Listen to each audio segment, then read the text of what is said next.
This problem tells you to click on the points to interact with the image.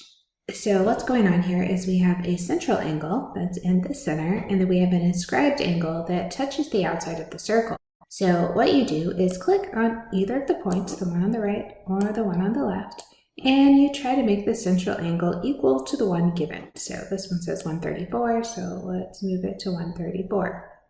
What you're supposed to notice then is this 134 in the center compared to the inscribed angle, which is 67. The second question says the inscribed angle is 10, so what's the central angle going to be? So let's go ahead and move this around. And you can move either one, you can move both, whatever works for you.